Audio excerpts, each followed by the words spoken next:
নমস্কার বন্ধুরা, চম্পাস কিচেনে সবাইকে স্বাগত জানাই। আজকের রেসিপি হচ্ছে নদীর পাঁচমেশালি ছোট মাছের চচ্চড়ি। যে কোনো ছোট মাছই কিন্তু আমাদের শরীরের জন্য ভীষণই উপকারী। আর সেটা যদি নদীর টাটকা পাঁচমেশালি মাছ হয় তাহলে তো আর কোনো কথাই নেই। তো এই রান্নাটা কি করে করি চলো তা চটপট দেখে নেওয়া যাক।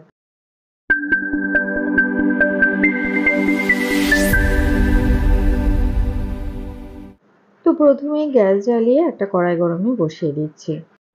যে কোনো মাছ ভাজার আগে কড়াইটা কিন্তু অবশ্যই করে আগে ভালো করে গরম করে নেবে। গরম কড়াইতে দিয়ে দিচ্ছি 3 টেবিল স্পুন সর্ষের তেল। আর এই ছোট মাছের রান্নাটা সর্ষের তেলে করলেই কিন্তু খেতে বেশি ভালো লাগবে। তেল গরম হয়ে গেছে, গ্যাসের আঁচটা লোতে করে দিয়েছি।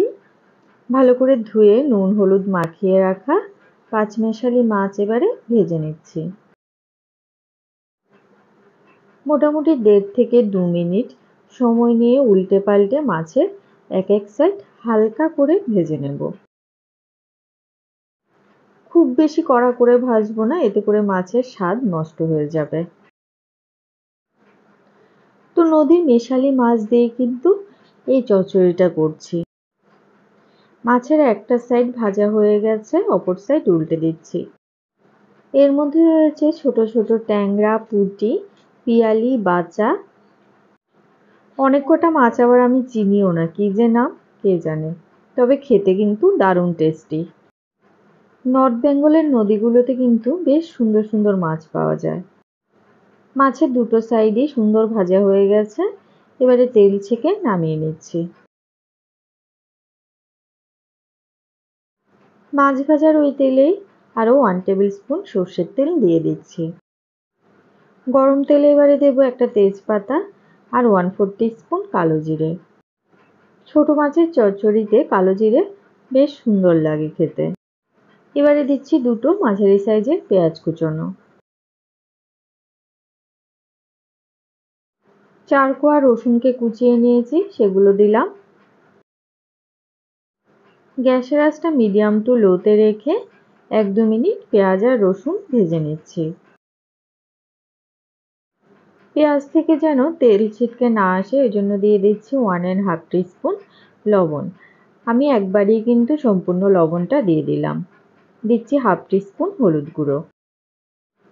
লবণ আর হলুদ ভালো করে পেঁয়াজের সাথে মিশিয়ে আরও কিছুক্ষণ ভাজবো। দুটো মাঝারি সাইজের আলুকে লম্বা লম্বা করে কেটে নিয়েছি, এগুলো এবারে দিয়ে দিচ্ছি। দিচ্ছি একটা টমেটো কুচোনো আর 4-5টা চেরা কাঁচা লঙ্কা। নুন ঝালের পরিমাণ অবশ্যই যে যার স্বাদ বুঝে ব্যবহার করবে, তবে মাছের চচ্চড়ি তো একটু ঝাল ঝাল খেতে বেশি ভালো লাগে। আলুগুলোকেও একটুখানি নাড়াচাড়া করে দিয়ে এবার এটাকে 5 মিনিটের জন্য ঢেকে দিচ্ছি।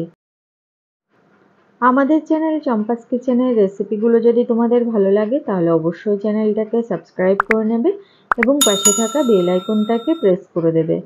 এতে করে যখনই আমি নতুন ভিডিও আপলোড করব সাথে সাথে নোটিফিকেশান তোমাদের কাছে পৌঁছে যাবে। আলু মোটামুটি 50% মতো সেদ্ধ হয়েছে। এবারে 1/2 টিস্পুন করে জিরে গুঁড়ো আর কাশ্মীরি লঙ্কা গুঁড়ো দিয়ে দিচ্ছি। গুঁড়ো মশলাগুলোকে ভালো করে আলুর সাথে মিশিয়ে খুব সামান্য জল দিচ্ছি। এতে করে গুঁড়ো মশলাটা পুড়ে যাবে না আর আলুর সাথে বেশ সুন্দর কষানো হবে। আর গ্যাসের আঁচ কিন্তু মিডিয়াম টু লোতেই রাখবে, হাই ফ্লেমে রাখলে আলু আবার পুড়ে যাবে। দেখো মশলা কষে গেছে আর খুব সুন্দর তেলও ছেড়ে এসছে। এবারে ঝোলের জন্য দিয়ে দিচ্ছি 1.5 কাপ জল। খুব বেশি ঝোল কিন্তু এই রান্নাতে হবে না, ঝোল একদম গা মাখো মাখো থাকবে আলু আর মাছের, সে বুঝে জল ব্যবহার করবে। ঝোল দেওয়ার পরে গ্যাসের আঁচ হাইতে করে দেবে। যখন দেখবে ঝোল এরকম ফুটে উঠেছে তখন ভেজে রাখা পাঁচমেশালি মাছ দিয়ে দিতে হবে। হালকা হাতে একবার নাড়াচাড়া করে মাছগুলোকে মিশিয়ে দেব। হাতের কাছে ধনেপাতা থাকলে এই সময় ধনেপাতা কুচোনোও কিন্তু উপর থেকে ছড়িয়ে দিতে পারো। ছোট মাছ যেন ভেঙে না যায় সেদিকে লক্ষ্য রাখবে, তাই একটুখানি নাড়াচাড়ার কাজটা সাবধানে করবে।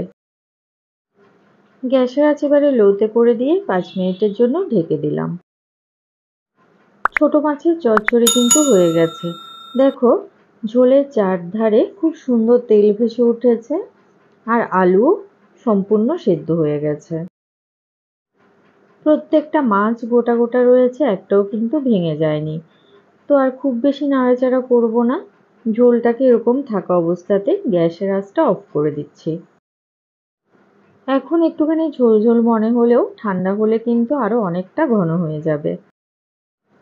তো বন্ধুরা, আজকের এই পাঁচমেশালি ছোট মাছের চচ্চড়ির রেসিপিটা তোমাদের কেমন লাগলো অবশ্যই কমেন্ট করে জানাবে। ভালো লাগলে লাইক করবে আর তোমার বন্ধুদের সাথে ভিডিওটাকে শেয়ার করতে কিন্তু একদম ভুলবে না। এতক্ষণ আমার পাশে থেকে ভিডিওটা দেখার জন্য অনেক অনেক ধন্যবাদ। ভালো থাকবে, সুস্থ থাকবে। পরের ভিডিওতে আবার দেখা হবে। বাই।